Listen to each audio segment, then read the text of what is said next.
Dear friends, welcome back to VKP commerce education. നമ്മളിന്ന് discuss ചെയ്യുന്നത് fundamentals of business എന്ന first സെമസ്റ്ററിലെ commercial പ്രാക്ടീസിന്റെ പേപ്പർ എങ്ങനെ ഹാൻഡിൽ ചെയ്യണം, എങ്ങനെയാണ് പരീക്ഷ എഴുതേണ്ടതെന്നാണ്. അപ്പോൾ നമ്മൾ ഇതിന് ഡിസ്കഷന് വേണ്ടിയിട്ട് 2022 നവംബറിലുള്ള ഒരു ഫണ്ടമെന്റൽസ് ഓഫ് ബിസിനസ് എന്നുള്ള ക്വസ്റ്റ്യൻ പേപ്പർ എടുത്തിട്ടുണ്ട്. ഇത് കൂടാതെ വരാൻ സാധ്യതയുള്ള കുറച്ച് ഭാഗങ്ങൾ കൂടി ഈ വീഡിയോയുടെ അവസാന ഭാഗത്ത് നമ്മൾ ഡിസ്കസ് ചെയ്യുന്നതാണ്. അപ്പോൾ അതിൽ നോക്കുക, ആദ്യത്തെ 9 ക്വസ്റ്റ്യന് വൺ വേർഡ് എഴുതുന്നതിന് വേണ്ടിയിട്ടാണ്. അപ്പോൾ മൊഡ്യൂൾ 1, മൊഡ്യൂൾ 2, മൊഡ്യൂൾ 3 എന്നുള്ള എല്ലാ മൊഡ്യൂളിൽ നിന്നും 2 വീതവും കൂടുതൽ വെയിറ്റേജ് ഉള്ള മൊഡ്യൂളിൽ നിന്ന്, അതായത് മൂന്നാമത്തെ മൊഡ്യൂളിനാണ് കൂടുതൽ വെയിറ്റേജ്. അതുകൊണ്ട് തന്നെ കൂടുതൽ ക്വസ്റ്റ്യൻസും മൂന്നാമത്തെ മൊഡ്യൂളിൽ നിന്നായിരിക്കും വരിക. അപ്പോൾ മൂന്നാമത്തെ മൊഡ്യൂളിന് കുറച്ച് അധികം വെയിറ്റേജ് കൊടുത്തിട്ട് തന്നെ പഠിക്കണം. ഓരോ മൊഡ്യൂളിൽ നിന്നും 2 ക്വസ്റ്റ്യൻ വീതവും, മൂന്നാമത്തെ മൊഡ്യൂളിൽ നിന്ന് 3 ക്വസ്റ്റ്യൻ വീതം വെച്ചിട്ട് 9 ക്വസ്റ്റ്യൻ ആണ്. മൊത്തം 4 മൊഡ്യൂളിൽ നിന്നും ആയിട്ട് 9 ക്വസ്റ്റ്യന്. പാർട്ട് എ എന്ന ഭാഗത്ത് വൺ വേർഡ് ക്വസ്റ്റ്യൻ ഉണ്ട്. അപ്പോൾ വൺ വേർഡ് ക്വസ്റ്റ്യൻ വരുന്ന വഴി എന്ന് പറയുന്നത്, അല്ലെങ്കിൽ ചോദ്യകർത്താവ് ചോദ്യം സെറ്റ് ചെയ്യുന്ന രീതി എന്ന് പറയുന്നത്, കോർ ആയിട്ടുള്ള കൺസെപ്റ്റ് എങ്ങനെ എഴുതാം എന്നുള്ളതാണ്. അപ്പോൾ കോർ കൺസെപ്റ്റ് പറയുമ്പോൾ നിങ്ങൾക്ക് ബേസിക് കൺസെപ്റ്റ് ഉണ്ടെങ്കിൽ, അറിയാമെങ്കിൽ മാത്രമേ അതിൽ നിന്ന് അത് വിട്ടുപോകുന്ന ഭാഗം അതായിരിക്കും എന്നുള്ളതാണ്. ഇപ്പോൾ നോക്കൂ, mining and forestry is an example of dash type of industry എന്ന് പറയുന്നത്. നിങ്ങൾക്ക് പ്രൈമറി ഇൻഡസ്ട്രിയെ കുറിച്ച് നല്ല ധാരണ ഉണ്ടെങ്കിൽ മാത്രമേ അതിനെക്കുറിച്ച് എഴുതാൻ കഴിയുള്ളൂ. അപ്പോൾ പ്രൈമറി ഇൻഡസ്ട്രി ആണ് എന്നുള്ളത് മനസ്സിലാക്കാൻ കഴിയണം. അതിന്റെ സബ് ക്ലാസിഫിക്കേഷൻസും എല്ലാം കൃത്യമായിട്ട് അറിഞ്ഞെങ്കിൽ മാത്രമേ അത് എഴുതാൻ പറ്റൂ. അപ്പോൾ ആദ്യത്തെ 9 മാർക്ക് സിമ്പിളായിട്ട് നേടിയെടുക്കാം എന്നുള്ള ധാരണ വേണ്ട. കൃത്യമായിട്ടുള്ള ഓരോ കൺസെപ്റ്റും കൃത്യമായ അറിവുണ്ടെങ്കിൽ മാത്രമേ ഈ 9 മാർക്ക് സ്കോർ ചെയ്യാൻ കഴിയുള്ളൂ എന്നുള്ളതാണ്. ഇപ്പൊ നോക്കൂ, അടുത്ത question, the minimum member in public limited company എന്നുള്ളത്. പബ്ലിക് ലിമിറ്റഡ് കമ്പനിയിലെ ഏറ്റവും മിനിമം വേണ്ട നമ്പറിന്റെ കൃത്യമായ കണക്ക് നിങ്ങൾക്ക് അറിയെങ്കിൽ മാത്രമേ അത് എഴുതാൻ കഴിയുള്ളൂ. അപ്പോൾ ബേസിക് ആയിട്ടുള്ള കൺസെപ്റ്റ് അറിയെങ്കിൽ മാത്രമേ ഈ പറഞ്ഞ ഈ 9 ക്വസ്റ്റ്യനും മാർക്ക് സ്കോർ ചെയ്യാൻ കഴിയും. അപ്പോൾ അതിന് വേണ്ടത് നല്ല നോളജാണ്. വരികൾക്കിടയിലൂടെ വായിച്ചിട്ടുള്ള ഒരു അറിവ് ഉണ്ടെങ്കിൽ മാത്രമേ ഈ 9 ക്വസ്റ്റ്യൻസിനും ആൻസർ ചെയ്യാൻ കഴിയുള്ളൂ. രണ്ടാമത്തെ പാർട്ട് പറയുന്നത് 8 ക്വസ്റ്റ്യൻ 3 മാർക്ക് വീതം 24 മാർക്കിനാണ്.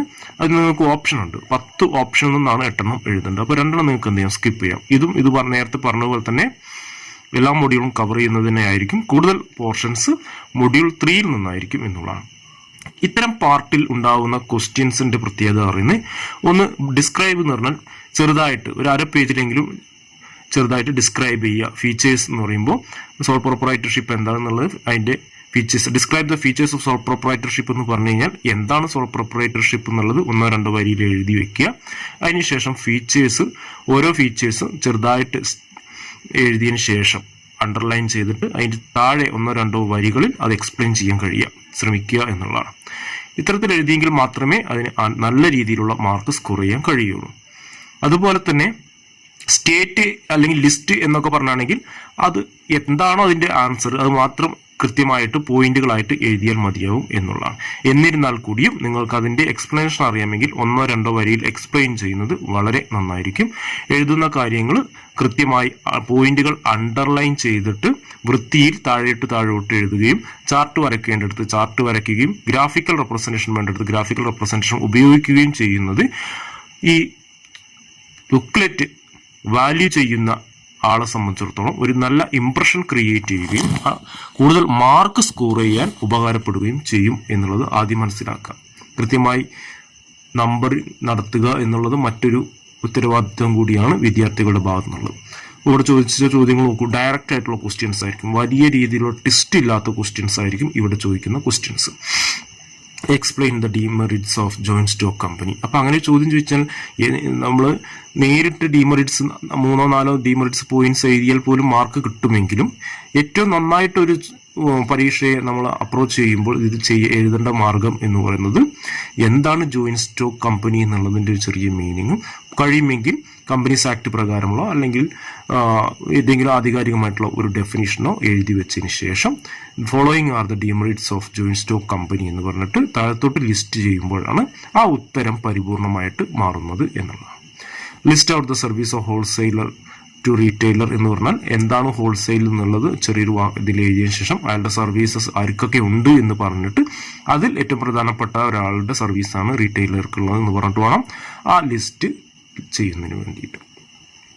നോക്കൂ, അടുത്ത ക്വസ്റ്റ്യൻ ബിസിനസ് പ്രോസസ് ഔട്ട്സോഴ്സിംഗ്. ഇവിടെയൊക്കെ ഡയറക്റ്റ് ആയിട്ടാണ് ക്വസ്റ്റ്യൻ ചോദിച്ചിട്ടുള്ളത്. പിന്നെ ഈ 6ാമത്തെ ക്വസ്റ്റ്യൻ നോക്കൂ, അവിടെ ഡയറക്റ്റ് ക്വസ്റ്റ്യൻ ചോദിച്ചിട്ടില്ല, എന്നാൽ നിങ്ങൾക്ക് മനസ്സിലാക്കാൻ കഴിയണം. Identify the person who takes all preliminary work for starting A new company. ഒരു പുതിയ കമ്പനി ആരംഭിക്കുന്നതിന് പ്രാഥമികമായിട്ടുള്ള നടപടിക്രമങ്ങൾ പൂർത്തീകരിക്കുന്ന ആളെ എന്ത് പറയുന്നു എന്നുള്ളതാണ്. അപ്പോൾ പ്രൊമോട്ടർ എന്നുള്ള കൺസെപ്റ്റ് അല്ലെങ്കിൽ ഫൗണ്ടർ എന്നുള്ള കൺസെപ്റ്റ് നേരിട്ട് പറയാതെ ഇൻഡയറക്റ്റ് ആയിട്ട് ചോദിച്ചിരിക്കുകയാണ്. അപ്പോൾ അത്തരം ക്വസ്റ്റ്യൻസ് നിങ്ങൾ പ്രതീക്ഷിക്കണം. ഏതെങ്കിലും ഒരു കൺസെപ്റ്റ് നേരിട്ട് ചോദിക്കാതെ അതെന്ത് ചെയ്യും, തിരിച്ചും മറിച്ചും ട്വിസ്റ്റ് ചെയ്തുകൊണ്ട് ചോദിക്കുന്ന ക്വസ്റ്റ്യൻസ് ഉണ്ടായിരിക്കും. അപ്പോൾ വരികൾക്കിടയിലൂടെ വായിച്ചെങ്കിൽ മാത്രം, അർത്ഥം കൃത്യമായി മനസ്സിലാക്കിയെങ്കിൽ മാത്രമേ ഇത്തരം ക്വസ്റ്റ്യൻസിന് ആൻസർ ചെയ്യാൻ കഴിയുകയുള്ളൂ. അടുത്ത നോക്കൂ, list the features of itinerant retailers. അതൊക്കെ നിങ്ങൾക്ക് വളരെ സിമ്പിളായിട്ട് സുഗമകരമായിട്ട് എഴുതാവുന്നതാണ്. അപ്പോൾ ഈ രീതിയിലായിരിക്കും പാർട്ട് ബിയിലെ ക്വസ്റ്റ്യൻസ്. ഇനി പാർട്ട് സിയിലെ ക്വസ്റ്റ്യൻസ് വന്നു കഴിഞ്ഞാൽ, പാർട്ട് സിയിലേക്ക് വന്നു കഴിഞ്ഞാൽ 7 മാർക്കിന്റെ ക്വസ്റ്റ്യൻസ് ആയിരിക്കും. ഒരു മൊഡ്യൂളിൽ നിന്ന് 2 ഓപ്ഷൻ തന്നതിൽ 1 എഴുതിയാൽ മതി. ഇപ്പൊ 3, 4 എന്നുള്ളത് ഒരു മൊഡ്യൂളിൽ നിന്നാണ്, മൊഡ്യൂൾ 1-ലെയാണ്. അടുത്ത മൊഡ്യൂൾ 2-ലെയാണ് 5, 6 ഓപ്ഷൻ. അപ്പോൾ മൊഡ്യൂൾ 1-ലെ 3, 4 എന്നുള്ള ക്വസ്റ്റ്യൻസ് റോമൻ നമ്പർ 3 and 4 എന്നുള്ള ലെറ്ററിൽ നോക്കുക. അതിൽ ഏതെങ്കിലും 1 എഴുതിയാൽ മതി. ഓർന്ന് നടക്കുകയാണെന്നുണ്ട് 7 മാർക്ക് നിങ്ങൾക്ക് നേടിയെടുക്കാൻ കഴിയും. ഇപ്പോൾ 3ാമത്തെ ക്വസ്റ്റ്യൻ നോക്കൂ. Miss Mitra opines that industry and commerce are the same. Do you agree with her? ഇൻഡസ്ട്രിയും കൊമേഴ്സും സെയിം ആണോ എന്നാണ് ചോദിക്കുന്നത്. അപ്പോൾ ആണോ അല്ലേ എന്നുള്ളത് നിങ്ങൾ എന്ത് ചെയ്യുക, ജസ്റ്റിഫൈ ചെയ്യണം. ഇൻഡസ്ട്രി വേറെയാണ്, കൊമേഴ്സ് വേറെയാണ്. ഇൻഡസ്ട്രിക്ക് ഇന്ന ടൈപ്സ് ഉണ്ട്, കൊമേഴ്സിന് ഇന്ന ടൈപ്സ് ഉണ്ട് എന്നൊക്കെ പറഞ്ഞ് നിങ്ങൾ അതിനെ സബ്സ്റ്റാൻഷിയേറ്റ് ചെയ്യുക എന്നുള്ളതാണ് അതിന്റെ ആൻസർ. അതിൽ തന്നെ explain the features of cooperative society. അപ്പോൾ എന്താണ് കോപ്പറേറ്റീവ് സൊസൈറ്റി എന്ന് എഴുതിയതിനു ശേഷം ഫീച്ചേഴ്സ് ഓരോന്നായിട്ട് ചെറുതായിട്ട് എക്സ്പ്ലെയിൻ ചെയ്ത് കഴിഞ്ഞാൽ അതിന്റെ ആൻസറായി. അപ്പോൾ 5ാമത്തെ ക്വസ്റ്റ്യൻ നോക്കൂ. It is the fundamental document or charter of A company. ആ വാക്കിൽ തന്നെ നമുക്ക് മനസ്സിലാക്കണം. കാരണം ക്ലാസ് എടുക്കുന്ന സമയത്ത് ഫണ്ടമെന്റൽസ് ഓഫ് ബിസിനസ് എന്നുള്ള ചാപ്റ്റർ പഠിപ്പിച്ച, അല്ലെങ്കിൽ ആദ്യത്തെ ഈ ഒരു കമ്പനിയുമായി ബന്ധപ്പെട്ട ചാപ്റ്റർ പഠിപ്പിച്ച സമയത്ത് അധ്യാപകൻ പഠിപ്പിച്ചിട്ടുണ്ടായിരിക്കും. It is the fundamental principal document or charter of the company എന്ന് മെമ്മോറാണ്ടം ഓഫ് അസോസിയേഷനെ കുറിച്ച് പറഞ്ഞിട്ടുണ്ടാവും. അപ്പോൾ അവിടുന്ന് ഒറ്റ വാക്കിൽ തന്നെ ആ ചാർട്ടർ എന്നുള്ളതോ ഫണ്ടമെന്റൽ ഡോക്യുമെന്റ് എന്നുള്ളതോ പ്രിൻസിപ്പൽ ഡോക്യുമെന്റ് കമ്പനിയുടെ എന്ന് പറയുമ്പോൾ തന്നെ നിങ്ങളുടെ മനസ്സിൽ വരേണ്ടത് അത് മെമ്മോറാണ്ടം ഓഫ് അസോസിയേഷൻ ആണ്. അപ്പോൾ ഐഡന്റിഫൈ ദ ഡോക്യുമെന്റ് എന്നുള്ളത് മെമ്മോറാണ്ടം ഓഫ് അസോസിയേഷൻ ആണ്. Describe it's various contents. അപ്പോൾ അതിന് ആൻസർ ചെയ്യുമ്പോൾ 5-ൽ A എന്ന് എഴുതിയതിനു ശേഷം മെമ്മോറാണ്ടം ഓഫ് അസോസിയേഷൻ എന്ന് രേഖപ്പെടുത്തുക. B എന്നതിന്റെ ഡിസ്ക്രൈബ് ഇറ്റ്സ് വേരിയസ് കണ്ടന്റ്സ് പറയുമ്പോൾ മെമ്മോറാണ്ടം ഓഫ് അസോസിയേഷൻ എന്താണെന്നും അതിന്റെ ചെറിയൊരു 2 വരിയിലോ 3 വരിയിലോ അതിന്റെ ഒരു ചെറിയൊരു എക്സ്പ്ലനേഷൻ കൊടുത്തതിന് ശേഷം the following are the various and important contents of memorandum of association എന്ന് പറഞ്ഞതിന് ശേഷം 1 by 1 ആയിട്ട് ചെറുതായിട്ട് എക്സ്പ്ലെയിൻ ചെയ്ത് കൊടുത്തു കഴിഞ്ഞാൽ അതിന്റെ ആൻസറായി. അത്തരത്തിൽ വളരെ ഈസി ആയിട്ട് നിങ്ങൾക്ക് പരീക്ഷ പാസ്സാവാൻ കഴിയുന്നതാണ്. അപ്പോൾ അടുത്തൊരു ക്വസ്റ്റ്യൻ നോക്കൂ. 8ാമത്തെ ക്വസ്റ്റ്യൻ നോക്കൂ. Distinguish between internal trade and external trade എന്നുള്ളതാണ്. അപ്പോൾ ഈ ഒരു ക്വസ്റ്റ്യനിൽ നിങ്ങൾ എന്താണ് ഇന്റേണൽ ട്രേഡും എക്സ്റ്റേണൽ ട്രേഡ് എന്നുള്ളത് 2 വരികളിൽ 2 പാരഗ്രാഫായിട്ട് സ്മോൾ പാരഗ്രാഫായിട്ട് ആദ്യം എഴുതിയതിനു ശേഷം the following are the differences between. Distinguish എന്ന വാക്കിന്റെ അർത്ഥം ഡിഫറൻസ് എന്നുള്ളതാണ്. Differences between internal trade and external trade എന്ന് പറഞ്ഞ് കോളം വരച്ചിട്ട് കമ്പാരിസൺ ബേസ് ഉണ്ടെങ്കിൽ കമ്പാരിസന്റെ ബേസ് കൂടി ചേർത്തിട്ട് ഒരു 6 7 7 മാർക്കിന് പറയുമ്പോൾ അറ്റ്ലീസ്റ്റ് 7 ഡിഫറൻസ് എങ്കിലും വെക്കാൻ എപ്പോഴും ശ്രദ്ധിക്കുകയുള്ളൂ. ഓക്കെ, ആ രൂപത്തിൽ വേണം ഇത് ആൻസർ ചെയ്യാൻ എന്നുള്ള. ഇനി നമ്മൾ ഡിസ്കസ് ചെയ്യുന്ന ഏറ്റവും പ്രധാനപ്പെട്ടിട്ടുള്ള, ഇപ്പോൾ മൊഡ്യൂൾ 1-ൽ 3 മാർക്കിന് ചോദിക്കാൻ സാധ്യതയുള്ള ക്വസ്റ്റ്യൻസ് ബിസിനസ് എന്താണെന്നുള്ളത്, ഫീച്ചേഴ്സ് ഓഫ് സോൾ പ്രൊപ്പറൈറ്റർഷിപ്പ് ചോദിക്കാം, ഇൻഡസ്ട്രി എന്താണെന്ന് ചോദിക്കാം, LLPയുടെ ഫീച്ചേഴ്സ് ചോദിക്കാം. ചിലപ്പോൾ LLPയുടെ അഡ്വാൻറ്റേജ് ആയിരിക്കും, അല്ലെങ്കിൽ LLPയുടെ ഡിസഡ്വാൻറ്റേജ് ആയിരിക്കും. അപ്പോൾ ഒരു കൺസെപ്റ്റ് പഠിക്കുമ്പോൾ ഇപ്പോൾ LLP ആണ് പഠിക്കുന്നതെങ്കിൽ, ലിമിറ്റഡ് ലയബിലിറ്റി പാർട്ണർഷിപ്പ് ആണ് പഠിക്കുന്നതെങ്കിൽ അതിന്റെ ഫീച്ചേഴ്സ്, അഡ്വാൻറ്റേജ്, ഡിസഡ്വാൻറ്റേജ് ഇത് മുഴുവനായിട്ടും സിലബസിൽ പറഞ്ഞതിൽ മുഴുവനായിട്ടും പഠിച്ചു വയ്ക്കാൻ ശ്രമിക്കുക. ഇനി അതേ മൊഡ്യൂളിൽ തന്നെയുള്ള 7 മാർക്കിന് ചോദിക്കാൻ സാധ്യതയുള്ള ക്വസ്റ്റ്യൻ എന്ന് പറയുന്നത് ഏതെങ്കിലും ഒരു ബിസിനസ് ഫോമുമായി ബന്ധപ്പെട്ട്, അത് കോപ്പറേറ്റീവ് സൊസൈറ്റി ആവാം, സോൾ പ്രൊപ്പറേറ്റർഷിപ്പ് ആവാം, പാർട്ട്ണർഷിപ്പ് ആവാം, അല്ലെങ്കിൽ മറ്റേതെങ്കിലും ബിസിനസ് ആയിരിക്കാം. അതുമായി ബന്ധപ്പെട്ട ഒരു സ്റ്റേറ്റ്മെന്റ് വരും. ആ സ്റ്റേറ്റ്മെന്റ് തന്നതിൽ നിന്ന് ആ ബിസിനസ് ഏതാണെന്ന് ഐഡന്റിഫൈ ചെയ്യുക, അതിന്റെ ഫീച്ചേഴ്സ്, അതിന്റെ അഡ്വാൻറ്റേജ്, ഡിസഡ്വാൻറ്റേജ് ഇത്രയും കാര്യങ്ങൾ എഴുതുന്നതിനുമായി ബന്ധപ്പെട്ട ഒരു ക്വസ്റ്റ്യൻ ഉണ്ടായിരിക്കും.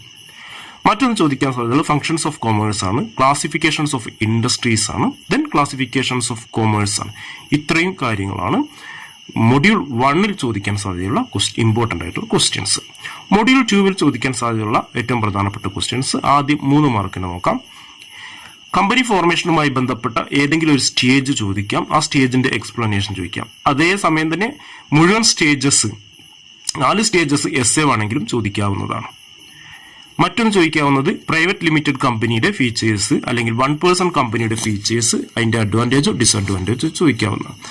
മറ്റൊന്ന് സ്ഥിരമായി ചോദിച്ചു കാണുന്ന ഒരു ക്വസ്റ്റ്യൻ ആണ് റെഡ് ഹെറിംഗ് പ്രോസ്പെക്ടസും അതിന്റെ കണ്ടന്റ്സും.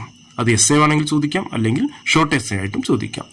ഇതിൽ മെയിൻ എസ്സേ മൊഡ്യൂൾ 2-ൽ നിങ്ങൾ പ്രതീക്ഷിക്കേണ്ട മെയിൻ എസ്സേ എന്ന് പറയുന്നത് ആർട്ടിക്കിൾസ് ഓഫ് അസോസിയേഷൻ അതിന്റെ കണ്ടന്റ്സ്, മെമ്മോറാണ്ടം ഓഫ് അസോസിയേഷൻ അതിന്റെ കണ്ടന്റ്സ്, അതുപോലെ തന്നെ ജോയിന്റ് സ്റ്റോക്ക് കമ്പനിയുടെ ഫീച്ചേഴ്സ് അല്ലെങ്കിൽ നേച്ചർ എന്നൊക്കെ പറയും. അതിൽ തന്നെ അഡ്വാൻറ്റേജസ് ഓഫ് കമ്പനി ചോദിച്ചാൽ അത് എഴുതാം. ഓക്കെ, 1% കമ്പനി, അതുപോലെ തന്നെ ഡോക്യുമെന്റ്സ് യൂസ്ഡ് ഇൻ രജിസ്ട്രേഷൻ തുടങ്ങിയ കാര്യങ്ങൾ, കമ്പനിയുടെ രജിസ്ട്രേഷനുമായി ബന്ധപ്പെട്ട് ഉപയോഗിക്കുന്ന ഡോക്യുമെന്റ്സ്, ഈ ക്വസ്റ്റ്യൻസ് ഒക്കെ 7 മാർക്കിന് ചോദിക്കാവുന്നതാണ്. പ്രൊമോട്ടറും പ്രൊമോട്ടറുടെ ഫംഗ്ഷൻസും ചോദിക്കാം 7 മാർക്കിന്. അപ്പോൾ ഈ ഇത്തരം ക്വസ്റ്റ്യൻസ് ആണ് മൊഡ്യൂൾ 2-ൽ നിങ്ങൾ ശ്രദ്ധിക്കേണ്ട പ്രധാനപ്പെട്ട ഏരിയ. മൊഡ്യൂൾ 3-ൽ വരുമ്പോഴേക്കും ഇറ്റിനറി റീറ്റെയിലേഴ്സ് അതിന്റെ ഫീച്ചേഴ്സ്, അല്ലെങ്കിൽ ഹോൾസെയിൽ സർവീസ്, ഹോൾസെയിൽ ട്രേഡേഴ്സ് അവരുടെ സർവീസസ്, ഇത് മൊഡ്യൂൾ 3-ൽ ചോദിക്കാം.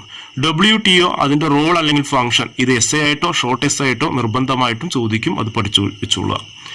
അതുപോലെ തന്നെ റീറ്റെയിലറുടെ ഏതെങ്കിലും ഒരു ടൈപ്പ്, ചിലപ്പോൾ സെക്കൻഡ് ഷോപ്പ് ആവും, സ്പെഷ്യാലിറ്റീസ് ആവും, അത് ഏതെങ്കിലും ഒരു ടൈപ്പ്, എല്ലാത്തിനും കൺസെപ്റ്റ് അറിഞ്ഞിരുന്നാൽ ഏതെങ്കിലും ഒരു ടൈപ്പിനെ പറ്റി സ്പെസിഫിക് ആയിട്ട് 3 മാർക്കിന് അതിന്റെ ഫീച്ചേഴ്സ് ചോദിക്കാനുള്ള സാധ്യത ഉണ്ട്.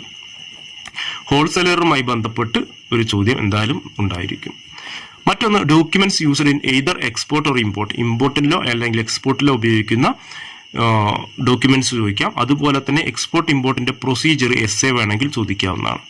മറ്റൊരു ക്വസ്റ്റ്യൻ എസ്സേ ആയിട്ട് ചോദിക്കുന്നത് മൊഡ്യൂൾ 3-ൽ ഇന്റേണൽ ട്രേഡും എക്സ്റ്റേണൽ ട്രേഡും തമ്മിലുള്ള വ്യത്യാസം, അതുപോലെ തന്നെ problems and advantages of external trade അഥവാ ഇന്റർനാഷണൽ ബിസിനസിന്റെ അഡ്വാൻറ്റേജ് ആൻഡ് ഡിസഡ്വാൻറ്റേജ്. ഈ മൊഡ്യൂൾ 4-ലേക്ക് വന്നു കഴിഞ്ഞാൽ അത് നിങ്ങൾ സാധാരണ കേട്ടിട്ടില്ലാത്ത അല്ലെങ്കിൽ പഠിച്ചിട്ടില്ലാത്ത ബിസിനസിന്റെ ഏറ്റവും ലേറ്റസ്റ്റ് ആയിട്ടുള്ള, കൊമേഴ്സിന്റെ ഏറ്റവും ലേറ്റസ്റ്റ് ആയിട്ടുള്ള ടെക്നിക്സും ടെർമിനോളജിയും കുറച്ച് ടെക്നോളജിയും കൂടി ചേർന്ന ഭാഗമാണ് മൊഡ്യൂൾ 4-ൽ വരുന്നത്. നെറ്റ്വർക്ക് മാർക്കറ്റിംഗ് ചോദിക്കാം, അതിന്റെ ഫീച്ചേഴ്സോ അഡ്വാൻറ്റേജോ ചോദിക്കാം 3 മാർക്കിന്, ഏതെങ്കിലും ഒന്നേ ചോദിക്കുകയുള്ളൂ. BPO അതുപോലെ തന്നെ knowledge based outsourcing, business process outsourcing, അതിന്റെ ഏതെങ്കിലും ടൈപ്സ് ചോദിക്കാം, അല്ലെങ്കിൽ അതെന്താണെന്ന് ചോദിക്കാം, അതിന്റെ അഡ്വാൻറ്റേജോ അല്ലെങ്കിൽ ഡിസഡ്വാൻറ്റേജോ പോയിന്റ് ആയിട്ട് എഴുതാൻ വേണ്ടി ചോദിക്കാം. ഫ്രാഞ്ചൈസിങ്ങിന്റെ മീനിങ് അല്ലെങ്കിൽ ഫീച്ചേഴ്സ് അല്ലെങ്കിൽ അഡ്വാൻറ്റേജ്, ഇതിലേതെങ്കിലും ഒന്ന് 3 മാർക്കിന് ചോദിക്കാം. കൊമേഴ്സും ഇ കൊമേഴ്സും ഉറപ്പായിട്ടും ചോദിക്കുന്ന ക്വസ്റ്റ്യൻ ആയിരിക്കും. കൊമേഴ്സ് അല്ലെങ്കിൽ ഇ കൊമേഴ്സ്, ഇതിലേതെങ്കിലും ഒന്ന് 3 മാർക്കിന് ചോദിക്കാനുള്ള സാധ്യത വളരെ കൂടുതലാണ്. മറ്റൊന്ന് എസ്സേ ആയിട്ട് വരാൻ സാധ്യത ടൈപ്സ് ഓഫ് ഇൻക്യുബേറ്റേഴ്സ് ആണ്. എന്താണ് ഇൻക്യുബേറ്റർ, ഏതൊക്കെ ടൈപ്സ് ഓഫ് ഇൻക്യുബേറ്റർ ഉണ്ട് എന്നുള്ളത്. മറ്റൊന്ന് ഡിജിറ്റൽ ഇക്കോണമിയും അതിന്റെ മെറിറ്റ്സ് ആൻഡ് ഡിമെറിറ്റ്സ് എസ്സേ ആയിട്ട് ചോദിക്കും ഈ ഒരു മൊഡ്യൂളിൽ നിന്ന്. ഇ കൊമേഴ്സിന്റെ ടൈപ്സ് എസ്സേ ആയിട്ട് ചോദിക്കാം. ബിസിനസ് പ്രോസസ് ഔട്ട്സോഴ്സിംഗിന്റെ മെറിറ്റ്സ് ആൻഡ് ഡിമെറിറ്റ്സും എസ്സേ ആയിട്ട് ചോദിക്കാം. ഇത്രയും ഭാഗമാണ് പ്രധാനമായിട്ടും ചോദിക്കാൻ സാധ്യതയുള്ളത്. അപ്പോൾ ഏറ്റവും നന്നായിട്ട് പഠിക്കുക, എല്ലാ കൺസെപ്റ്റും വളരെ വൃത്തിയായിട്ട് പഠിച്ചതിന് ശേഷം പരീക്ഷയ്ക്ക് തയ്യാറാകുക. ഇപ്പോൾ എഴുതുന്ന പോയിന്റുകൾ കൃത്യമായി അണ്ടർലൈൻ ചെയ്യുകയും താഴെ ചിത്രം വരയ്ക്കേണ്ടിടത്തും ചിത്രം വരച്ചിട്ടും ചാർട്ടായിട്ടും ഗ്രാഫായിട്ടൊക്കെ വരയ്ക്കേണ്ടിടത്തും അങ്ങനെ അത് രൂപത്തിൽ തന്നെ അതെന്ത് ചെയ്യുക, പ്രസന്റ് ചെയ്തുകൊള്ളുക എന്ന് പറയും. ഓക്കെ, അപ്പോൾ എല്ലാവർക്കും വിജയാശംസകൾ നേരുന്നു. നന്ദി, നമസ്കാരം.